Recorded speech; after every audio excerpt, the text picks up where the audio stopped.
What's up, old Power Ass crew? Hey, I've been hearing some rumors people have been asking about Rust Bucket. Right there. Rumors such as, there's been some comments left. And for you faithful followers who watches all my videos, you guys know there is a Kubota powered YJ on the channel. Kubota powered as in turbo diesel. Well, the fellow who owns that, Jeremy, he went to the Wildcat Harley-Davidson Jeep show. And while he was there, he texted me and said, "Hey Chuck, somebody's asking about Rust Bucket if I have it up there." No, I didn't, because here it is. Now, while I was at Cave City Jeep Invasion, I had a few people asking about Rust Bucket. What's the status on it? I haven't seen the channel for a while. Today, I'm going to give you a little bit of an update what's going on with it. And we're mocking up the front axle. Sound like fun? Let's go.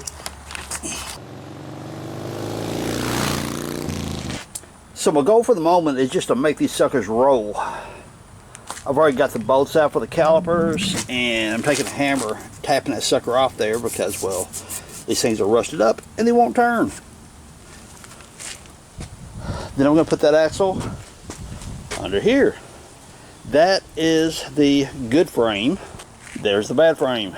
Right now the tub is just sitting on the frame. It's not mounted, it's not anything. If you push the tub, it'll slide off the frame. That's how it's sitting. The new frame does not have the bolt hole locations. As you see right there, right there, and right there, that is where the tub mounted on the old frame. And that's because there was so much rot. The mounts that was on that frame, these things are here were absolutely just disintegrate, honestly. So I did a both side cut on the tub using 3/16 plate and beveled, and now it bolts right through there. Allowed me to cut these completely off, therefore one less thing to hang up on the rocks. So yep, doghouse just sitting on there, the engine's out of it. The engine's actually right there right now. I know, y'all gotta roast me in the comments. You should have done a video showing how to pull the engine out of it. Trust me, the way I pulled that engine was not conventional whatsoever, so you really wouldn't learn anything. Doing the frame swap, again, not conventional, so you really wouldn't learn anything. The only thing you would have learned is my cherry picker needs a new cylinder, because every time I picked something up, it would bleed right back down. And I was out here by myself, that was a struggle. So if the cherry picker was bleeding down, as I was picking up an engine and transmission, I took the transfer case off. On Cherokees, YJs, or any Jeep, honestly, I pull the transfer case off the transmission. It just makes the life so much easier. It makes the overall package shorter to pull out of the vehicle, whether it be Cherokee, Wrangler, whatever. Also, it just makes it lighter to deal with.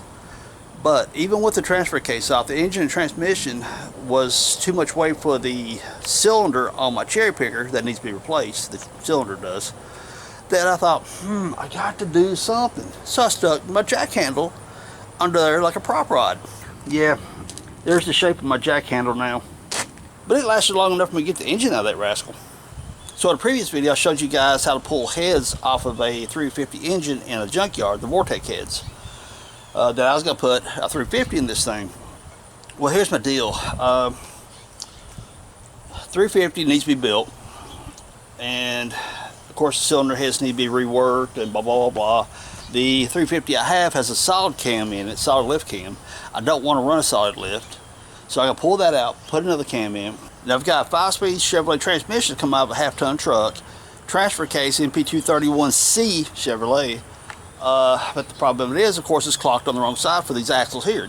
Due to media reasons, and I say media is because I've got a friend of mine who's about to be an upcoming country music artist, okay? And her and I have talked back and forth a little bit about how using one of my Jeeps for her music videos when she gets to that point. And I said, sure, no problem. She says, Chuck, is it automatic? I said, no. So that was going to make both of my rigs 5 speeds. This one, I'm going to make it automatic. But I don't have an automatic transmission for a Chevrolet. So I do have a 351 Windsor. And I have a C6 transmission with transfer case. So I'll probably end up going that route at first. Get this thing up and going, because I don't have to build any of that. It's a running engine, running transmission, running transfer case. I don't have to touch it, other than probably put the fuel injection system, stuff like that on it, because it's a carbureted engine currently, but I already have it. So probably end up being Ford power. 2, I used to work with a guy in Nashville. He had a Plymouth Fury that he loaned out to some movies and stuff like that. There's a company in Nashville that you can sign your vehicle up that if you have something cool, unique, or whatever, that they may use it in a movie or a video or something like that. Yeah, I need to holler at him sometime though to get the phone number and name of that company. But he had that Plymouth Fury. It got used in a movie. So with that being said, again, if this is automatic, maybe that's an option. I can put that out there to, it'd just be fun, So yeah, that's kind of a little bit of an update on Rust Bucket. Probably end up forward powered. It has the good frame under it now. Right there, as you can see, they have not been painted. Due to the full width axles, I had to outboard my springs a little bit. I have not made my rear mounts yet. That's actually, I don't know if I released any of those videos or not. I got to look, but nonetheless. So that's done. I got to smooth out my frame through here because where I cut off the shock towers, I've got new shock towers going on. Then smooth out the frame and primer it. The radiator just, of course, I'm not going to use it anyway. You can see right there is my spring packs. The front of Rust Bucket is going to get a worn A274, but I'm going to do something a little bit unconventional with it. I'm not going to alter the winch itself. It's how I'm going to mount it. But that's a later video that you will see. Now, the back side of the frame right here, you can see it's got the factory YJ hump back here. I'm cutting all that off right here. And right there you can see that's where my stretch kit is welded in right here. So this whole stretch kit on this frame is going on this frame. Well, I say stretch kit, it's actually a bunch of scrap tubing I had laying around that I made my own stretch kit. So don't be asking me, Chuck, what company did you get your stretch kit through? I got it out of my backyard, scrappile.com. Yeah. This part of the YJ dash, I'm going to pull all that out and so I'm going to flat dash it, but I've got something special coming up for all that. Cab corner's welded in. I got to do me some kind of patch panel here, but that one corner needs to be welded in, which is laying over there. Look at that. I even welded scars into it. I've had people say, oh, you gonna get it all smoothed out and put a pretty paint job on it? No. No, no, no, no. I'm gonna leave it ratty looking. I like rat rods. And I'm even gonna leave the rust holes in the doors. Now here's the tires that come off the front axle. 14 bolt rear, sitting right here, still got the tires on it. I gotta pull them off. Notice I cut out the sidewall. Yeah, I got something pretty cool for those right there. Now, a while back I did a video, or maybe a short or something like that, that I asked the question, what do you think I'm going to do with those tires? I cut the sidewall out. Now they're good and flexible. I can tell you they're not going to be a bumper, because that was one of the most common guesses, okay? So if you still want to guess, hit it down in the comments. They're not going to be a bumper. They're not going to be step pads. Step pads hasn't going along through here. I'm probably going to put something there, but it's not going to be those tires. Speaking of these side steps right here, they're actually more than just side steps. The rock rails, obviously, and right there, see that hole? Now, if you guessed, he's going to put onboard air on it. That's exactly what that's for. Both rock rails are going to be like reserve air tanks, so to speak. They're 1/4-inch wall, so they're tough, not a problem. What am I going to run for a compressor? Probably another Jeep Cherokee air compressor and convert it. And I'll link up a video where you guys can check that out. Because that YJ, it has a Jeep Cherokee AC compressor on it. It pumps air like a monster. It does a great job. So now, let's finish beating that caliper off there and see if that thing rolls after getting the caliper off. I know you can use a regular hammer, but I prefer to use these soft-based hammers because then you're less likely to damage that. And I can either use that as a core or rebuild it. It's moving. It's hard to hold the camera to this at the same time. I put some camera down so I can put some whammy lamb to it. Look at there. It turns sweet. Like I said earlier, my goal is just to make these things turn so I can put them under that rascal and so it'll stand up on its own. So yeah, I can put that rear stretch on. Yeah. This is the leaf pack for the driver's side. I have not put it back together yet because I was doing a little bit of design work and I need a super flexible spring, just the main leaf. So here's your main leaf, next shortest, and then your last shortest. Yeah. These little shims go in between here, like that. Here, here, and then this goes there. Of course, they don't stand up like that though. So here is your centering pin. Being that I'm doing spring over axle, which means my axle is going to sit under my spring. Spring over axle. Okay. So when you do that, centering pin goes through here. This is what locates your axle on the springs. Aluminum shim. Now I have seen some packs, spring packs, not have a aluminum shim between this leaf and this leaf here. So if yours don't have it, I've seen it happen like it before. I don't even come from the factory, I've seen it happen. But I have to have another spring pack, so I put one in. Then you just feed it through your springs. And Amazon just dropped off my plasma cutter parts. Oh. Okay, that shim's on. There we go, get through the main leaf. There we go. And there's that. Take the nut.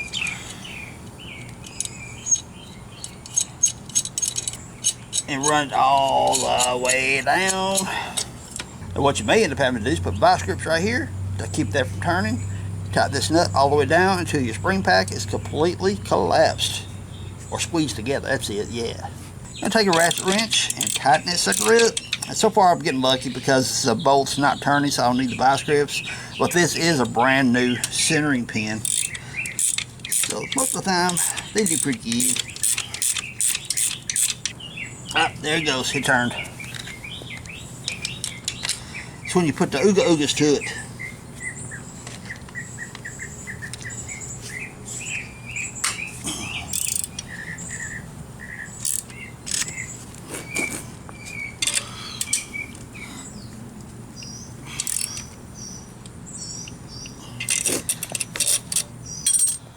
Somebody's going to ask, what was the torque for that? I don't know. I just went, done. And once you get it tightened down, we got to cut that excess off. But first, I got to change the blade on my cutter. This is a Lennox Metal Max blade. I haven't run the same blade for way over a year. They cut better, cleaner, and faster than those death wheels, those fibrous ones that blow up and stick in your face, and yeah, they're just dangerous. And as you see, these are metal. They're not going to blow up. The only downside to these blades is that because they are so tough, if they ever catch or bind or something like that, they will kick back on you. So that's one thing you do have to watch. These, like I said earlier, they're like 12, 13, 14 bucks a piece at Amazon. But I'm going to try them out now. In the process of ordering that one, I came across these, and they're called Fix It Fast Metal Cutting Disc, 4.5 inch. They look, feel, everything just as good as the Metal Max. But these were like $14 for 3, I think it was, or something. I'll drop a link so you guys can check them out. We're about to try this one out. Brand new blade, baby. So I'm going to tighten it up. We're going to cut that bolt, see how they work. So here's the package that will come out of. It included these little, I guess, shims or something. They're a 7/8 arbor, and they fit. This is a Hercules. It fit it perfect, so I didn't have to use any of these shims. So I guess, you know, if you got some kind of weird off-wall brand or something that you might need these shims, it includes them. And 2 more. So hopefully these last and cut just as good as the Lennox does. Let's cut that bolt and find out. First things first, put them safety glasses on.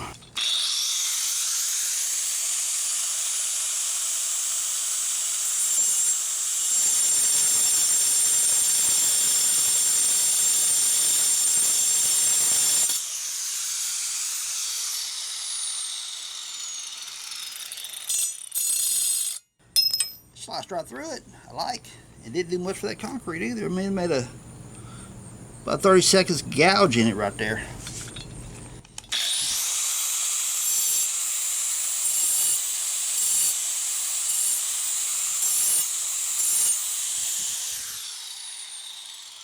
Now I have to say, it cut just as fast as the Lennox Metal Max did, and the material thickness here is just as thick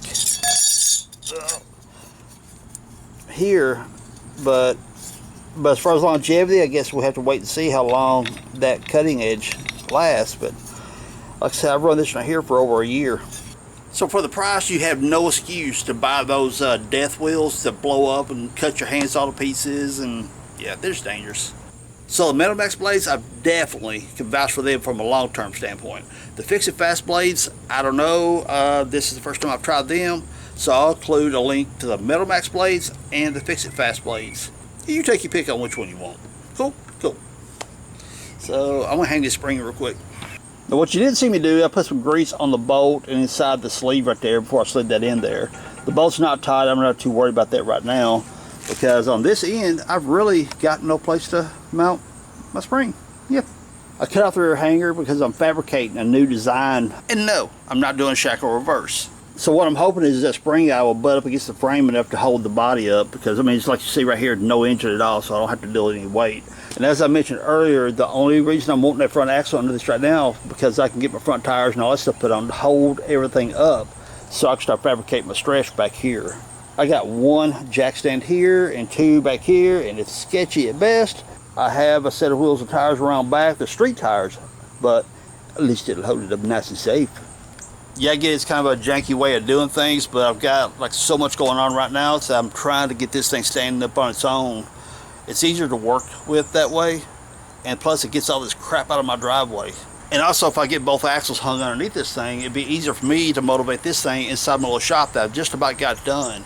I'm about ready to start playing musical cars. I can pull my Fox Body Mustang out, slide this thing in, and probably the camper trailer too, so I can start working on them, start producing more videos off of them. Because I really want this done pretty quick. I'd like to have it March, I think.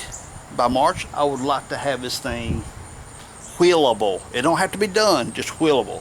Which means sometime soon I gotta get me a tubing bender, start fabricating a cage for this thing. So, yeah.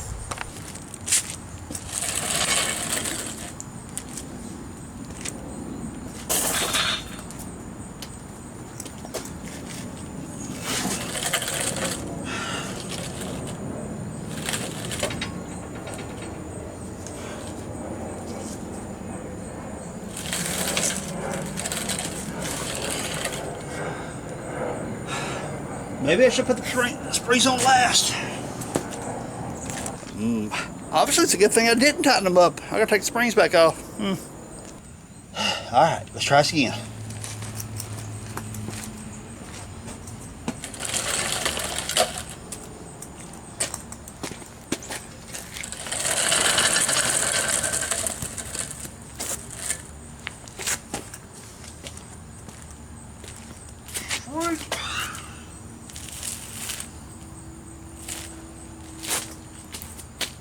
She's gonna be nice, wide, and sexy. Alright, see if I can make this happen.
So I want to get me a pry bar or something to push that leaf down under the frame to allow the axle to move over enough to pop that centering bolt in that, and I need to cut that bolt off to get the centering bolt in there, because again, here it needs to go under the frame. Actually, I just took my foot right there. I just took my foot right there, pushed down, pushed in at the same time, popped it right in place.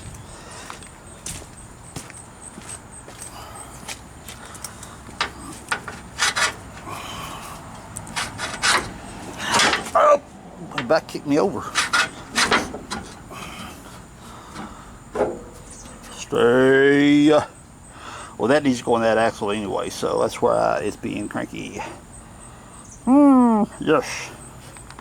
So I took my foot, pushed the axle over a little bit, and you can see my spring sitting under the frame right there.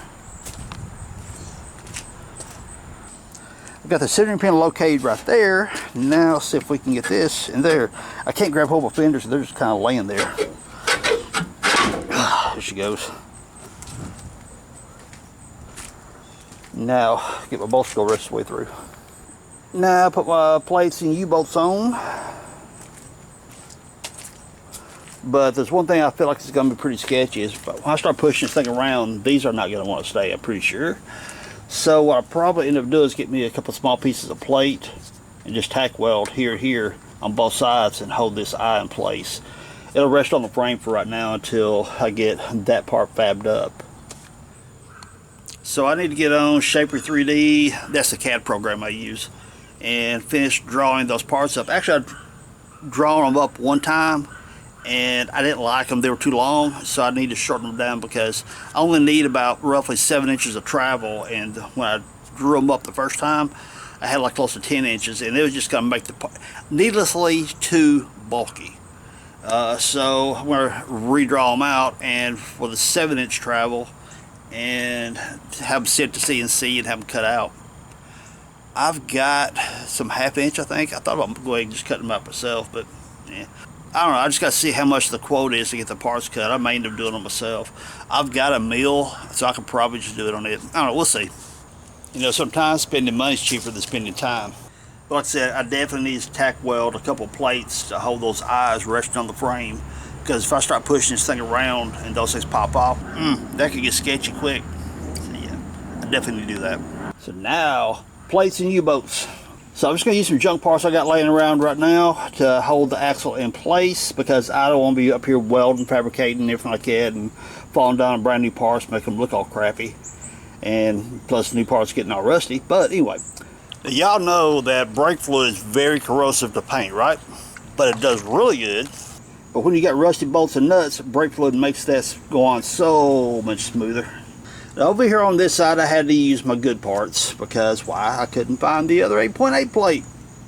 I probably thought, oh look, scrap metal, and I trashed it. So here's actually what I'm going to be running. You see how meaty that is. That is like 3/8 plate. And here is the U-bolts that I've installed, the junk ones I had laying around. And that is the beefy that I'm going to be running. Yeah, buddy. Yes, I know. I still got to cut that off. Be alright. So around back, I've got some street wheels and tires for this thing. Want to put them on? Of course you do. And there's going to be my street wheels. Obviously, I'm going to get some better tires, some more rugged looking tires. But yeah, because that tread, no, it don't work. Now, those will be my street wheels. I am going to pick up another set of tires, probably some good MTs or something like that. Something with a little more better looking pattern. But on the trails, I'll be running beadlocks and 37-inch Mickey Thompsons. I've already got the tires. I got to get a set of wheels. I'm going to make a set of beadlocks. So, yep, that's coming up sometime soon. Well, look what I found. But I'm not taking that one back off. Now that we've got this front axle hanging under this Jeep, let's talk about it. Pretty much a round cover, so you're looking at a Chevrolet 10-bolt passenger side drop. The Chevrolet 10-bolt isn't exactly what you call a bad axle, but it's no Dana 44. The Dana 44 is actually made off the 10-bolt, but the Dana 44 did give you upgrades. Now right here, the center chunk, that's all 10-bolt right there. But you come over here, your C's and your knuckles, Dana 44 parts, swap out. Now those of you who are more knowledgeable about this than I am, drop it down in the comments. The Chevrolet 10-bolt, somewhere in the late 70s, early 80s, they went to a bigger axle. This is a 76 model axles here, both this and the 14 bolt. So they're going to have the 27 spline axle. So the late 70s and early 80s, I think it's like a 30 or 31 spline axle they went to. So of the 10 bolts that can be had, this is the weaker of the two. Now with that being said, you can get the chrome moly axles and the better U-joints and all that kind of fun stuff. But the aftermarket support between the Dana 44s versus the 10 bolt, night and day difference. The 44s have a much better aftermarket support. 10 bolts, like I said, you can get some stuff to upgrade it, but you kind of, it's not a whole lot. So why am I going to use the 10 bolt? Well, pretty simple, honestly. I'm not a rich YouTuber. I'm just using what I got. These axles come out of a 1976 model Chevrolet K20 that had the 350 in it, 400 turbo and all that kind of fun stuff. Pretty good sized truck, kind of a heavy truck. These little YJs, they don't weigh a whole lot. The tires I'm going to be running is 37-inch Mickey Thompsons. So not a huge tire, not a whole lot of weight. It's going to give me a safety margin for this axle. Now I'm not putting the 6-cylinder back in it. It's going V8 power. Now one of my past videos I did mention that I was going to put a small block Chevy in it. That's probably going to change simply because, like I said, I'm not a rich YouTuber. I'm using what I got. I happen to have a 351 Windsor transmission, transfer case, and a 9-inch Ford. I'm not going to use the 9-inch Ford under this, obviously, because I'm using the 14 bolt, the 10 bolt. But transmission, transfer case, and engine, they all run. I've driven the truck. I know they're good. Now the engine is a 351 Windsor. I do have the option to turn that engine up a little bit if I want to, because 351 Windsors make great power. Well, once you put a decent set of heads on them, the heads are terrible on them. I've got a set of heads that I can upgrade, and I've got a fuel injection intake and stuff like that because it's a carbureted truck at the moment. So I've got most of the parts I need already just to drop it straight in this YJ and get her up and going. But there's one little caveat here. As I mentioned, this is a passenger side drop. Ford's a driver side drop, but I have a Dana 300, and a Dana 300 is a passenger side drop. Advanced adapters, sells the kit. So as for right now, that's the plan. 351 Windsor C6 Dana 300 with advanced adapters kit should be able to pretty much bolt in this thing. So as I said, the reason I'm doing this, I'm not one of the rich YouTubers. I'm using what I already got, so I have to spend as little money as possible. So basically, Project Rust Bucket represents all of us poor people out there who want to build a toy, but don't have a whole lot of money. So you just use what you got. Or what you can find cheap, whichever comes first. So there you go, my Power Axe crew.